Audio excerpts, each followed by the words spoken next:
విశాఖ ఉక్కు కర్మాగారంలో జరిగిన ఘోర ప్రమాదం రాష్ట్రాన్ని తీవ్ర విషాదంలోకి నెట్టింది.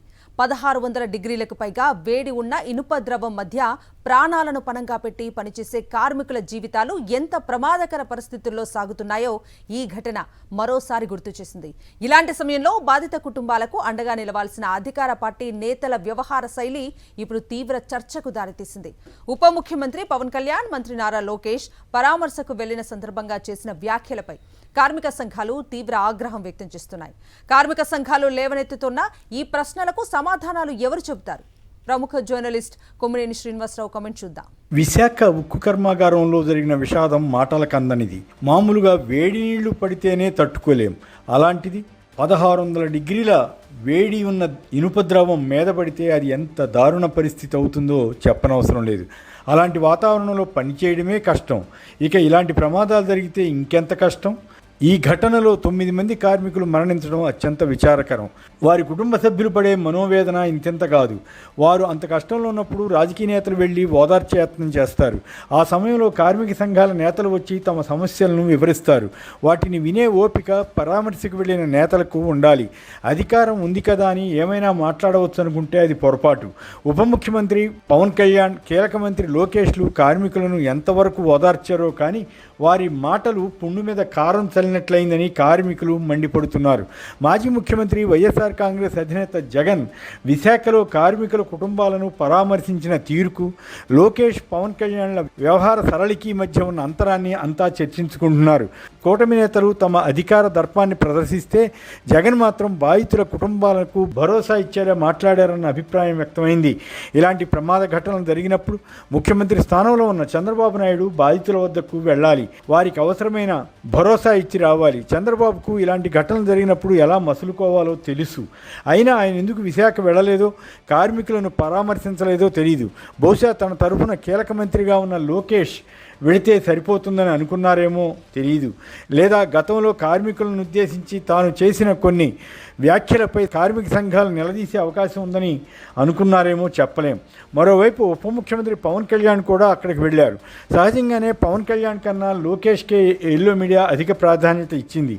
ఈ విషయాన్ని జనసేన నేతలు గమనించకపోలేదు. పవన్ ఉప ముఖ్యమంత్రి హోదాతో పాటు ఒక పార్టీకి అధినేతగా కూడా ఉన్నారు. తాను వెనకబడి పోకూడదని అప్పటికప్పుడు వెళ్ళారేమో తెలియదు. ఇంత పెద్ద ఘటనలు జరిగినప్పుడు కార్మిక వర్గాల్లో ఆవేదన ఉంటుంది, ఆక్రోశం ఉంటుంది. తమ బాధను నేతలకు చెప్పుకునే యత్నం చేస్తారు. కొన్నిసార్లు నేతలను విమర్శిస్తుంటారు. అయినా అధికారంలో ఉన్నవారు సంయమనంతో ఉండి వారి పట్ల సానుభూతితో వ్యవహరించాలి. కానీ దురదృష్టవశాత్తు లోకేష్, పవన్ కళ్యాణ్లు మాట్లాడిన విషయాలు చూడండి. కార్మిక నేతలు ప్రశ్నలు వేస్తుంటే లోకేష్ అసహనానికి గురై ఎందుకు గొడవ పడుతున్నారు, రాజకీయం చేయడానికి వచ్చారా, మీ కుటుంబ సభ్యులెవరు చనిపోలేదుగా అని వ్యాఖ్యానించడం వివాదాస్పదమైంది. స్టీల్ ప్లాంట్ను తామే కాపాడామని కేంద్ర మంత్రి శ్రీనివాస వర్మ వైపు చూస్తూ వీరు పోరాడారు అని లోకేష్ అన్నారు. ఆ మంత్రి ఎప్పుడు పోరాడారో ఎవరికీ తెలియదు. పైగా స్టీల్ ప్లాంట్ను కాపాడామని లోకేష్ అనగానే అందుకే ఇంతమంది చనిపోయారా అని కార్మిక నేత ఒకరు ప్రశ్నించడంతో లోకేష్ తీవ్ర అసహనానికి గురయ్యారు. మరో సందర్భంలో టీమ్ 11 కెప్టెన్ వచ్చారా అని జగన్ ఉద్దేశించి ప్రశ్నించడంపై అంతా ఆశ్చర్యపోయారు. ముఖ్యమంత్రి చంద్రబాబు ఎందుకు రాలేదన్న విషయాన్ని విస్మరించి జగన్పై వ్యాఖ్య చేయడం ఏమిటా అన్న ప్రశ్న వచ్చింది. స్టీల్ ప్లాంట్కు కేంద్రం ఇచ్చిన ప్యాకేజీ కేవలం బ్యాంకు రుణాలు చెల్లించడానికి, కార్మికులకు వీఆర్ఎస్ చెల్లించడానికి ఖర్చు చేశారు తప్ప ప్లాంట్ అభివృద్ధికి ఖర్చు పెట్టలేదని, ఇది ప్రైవేటైజేషన్కి జరిగే కుట్ర అని కార్మిక సంఘాలు ఆరోపిస్తున్నాయి. ఇక కర్మాగార యాజమాన్యం 25 లక్షల ఆర్థిక సాయం ప్రకటించడంపై కూడా అసంతృప్తి వ్యక్తమైంది. దీనికి లోకేష్ తగు సమాధానం ఇవ్వకపోగా కార్మిక సంఘాలు అడుగుతాయని, వారిదేం పోయిందని వ్యాఖ్యానించడం పుండు మీద కారం చల్లినట్లయింది. గతంలో విశాఖలో ఎల్జీ ఫార్మా కంపెనీలో గ్యాస్ లీక్ అయి 13 మంది మరణించగా జగన్ అప్పటికప్పుడు ₹1 చొప్పున ఆర్థిక సాయం ప్రభుత్వ పక్షాన ప్రకటించారు.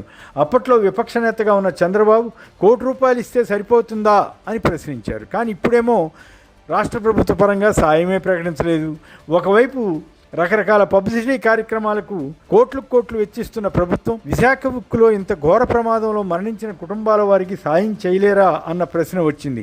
పవన్ కళ్యాణ్ యథాప్రకారం తనకు ఈ ప్లాంట్ విషయంలో అంత అనుభవం లేదని వ్యాఖ్యానించడం కార్మిక సంఘాలకు ఆశ్చర్యం కలిగించింది. గతంలో వైసీపీ ప్రభుత్వం దీన్ని ప్రైవేటైజ్ చేయడానికి యత్నించిందని తప్పుడు ఆరోపణ చేసి మళ్ళీ దొరికిపోయారు. మరుసటి రోజు జగన్ బాధిత కుటుంబాలను పరామర్శించిన తర్వాత లోకేష్ పవన్లకు గట్టి జవాబు ఇచ్చారు. తన హయాంలో ప్రధాని మోడీకి ఎన్నిసార్లు లేఖలు రాసింది, ప్రైవేటైజేషన్కు వ్యతిరేకంగా అసెంబ్లీలో తీర్మానం చేసింది, ఆధార సహితంగా మాట్లాడారు, సంబంధిత కాగితాలను చూపించారు. ఈ సందర్భంగా కేంద్ర ఉక్కు శాఖ మంత్రి కుమారస్వామి అప్పట్లో ఈ అంశం ప్రస్తావించి జగన్ ప్రభుత్వం అసెంబ్లీలో ప్రైవేటైజేషన్కు వ్యతిరేకంగా తీర్మానం చేసిందని, అందువల్లే ఆ కార్యక్రమం జరగలేదని చెప్పిన వీడియో కూడా ప్రముఖంగా సోషల్ మీడియాలో కనిపించింది. కేంద్ర ప్రభుత్వానికి చెందిన ఈ ప్లాంట్ను జగన్ ప్రభుత్వం ఎలా ప్రైవేటైజ్ చేస్తుందని సోషల్ మీడియాలో పవన్కు ప్రశ్నలు సంధించి కొందరు ఎద్దేవా చేశారు. ఇక లోకేష్ వ్యవహార శైలిపై జగన్ మండిపడుతూ లోకేష్ వంటి మనుషులు కూడా ఉంటారా అని అనిపించిందని ఆగ్రహం వ్యక్తం చేశారు.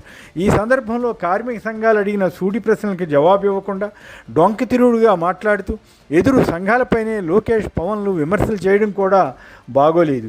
అలా కాకుండా ప్యాకేజీని ఎందుకు ప్లాంట్ అభివృద్ధికి వ్యయించేయలేదు, సుమారు 10,000 మంది కార్మికులను ఎందుకు తొలగించాల్సి వచ్చింది, పలు ముఖ్యమైన విభాగాలను ప్రైవేట్ రంగానికి ఎందుకు అప్పగిస్తున్నారు, ప్రైవేట్ రంగంలో స్థాపిస్తున్న మెటల్ స్టీల్కు క్యాప్టివ్ మైన్ ఇంత త్వరగా ఎలా కేటాయించారు, 60 ఏళ్లకు పైగా నడుస్తున్న విశాఖ స్టీల్కు ఎందుకు క్యాప్టివ్ మైన్స్ ఇవ్వలేదు అన్న ప్రశ్నలు గనక పవన్ లోకేష్లు ఓపిక్గా జవాబు ఇచ్చి ఉంటే బాగుండేది. కానీ వారికి ఆ విషయాలపై అంత పరిజ్ఞానం ఉందో లేదో కానీ వాటికి తగు సమాధానం ఇచ్చినట్లు కనిపించలేదు. జగన్ మాత్రం అందుకు భిన్నంగా కార్మిక సంఘాలతో ఓపికగా మాట్లాడి స్టీల్ ప్లాంట్ను పరిరక్షించడానికి తన ప్రయత్నాలను సావధానంగా వివరించారు. అలాగే బాధిత కుటుంబాల వారిని తనదైన శైలిలో ఓదార్చారు. ₹1 కోటి పరిహారం బాధిత కుటుంబాలకు ఇవ్వాలని ఆయన డిమాండ్ చేశారు. కూటమి ప్రభుత్వం ఆ పరిహారం ఇవ్వకపోతే తాము అధికారంలోకి వచ్చాక ఇచ్చి తీరుతామని స్పష్టం చేయడంతో బాధితులకు కొంత స్వాంతన చేకూర్చినట్లయింది. గతంలో తన ప్రభుత్వం చేసిన మాదిరే అసెంబ్లీలో విశాఖ స్టీల్ ప్రైవేటైజేషన్కి వ్యతిరేకంగా తీర్మానం చేయాలని ఆయన కూటమి నేతలకు సవాల్ చేశారు. దీనిపై కూటమి నేతలు ఎవరూ స్పందించకపోవడం గమనార్హం. జగన్ విశాఖకు వచ్చినప్పుడు అభిమానులు పెద్ద ఎత్తున తరలి రావడంతో ఎల్లో మీడియా తట్టుకోలేకపోయింది. ఏవేవో పిచ్చి ఆరోపణలు చేసి జగన్ టూర్పై విషం జిమ్మే యత్నం చేసింది. ఏదేమైనా ఇలాంటి విషాదాలు జరిగినప్పుడు ఎలా ప్రవర్తించాలో పవన్ కళ్యాణ్, లోకేష్లు ముందుగా తెలుసుకుని రావాలని కార్మిక సంఘాలు చేస్తున్న సూచన అర్థవంతమైందే అని అనుకోవాలి. మరిన్ని అప్డేట్స్ కోసం ఛానల్ను సబ్స్క్రైబ్ చేయండి. నోటిఫికేషన్స్ కోసం బెల్ ఐకాన్ పై క్లిక్ చేయండి.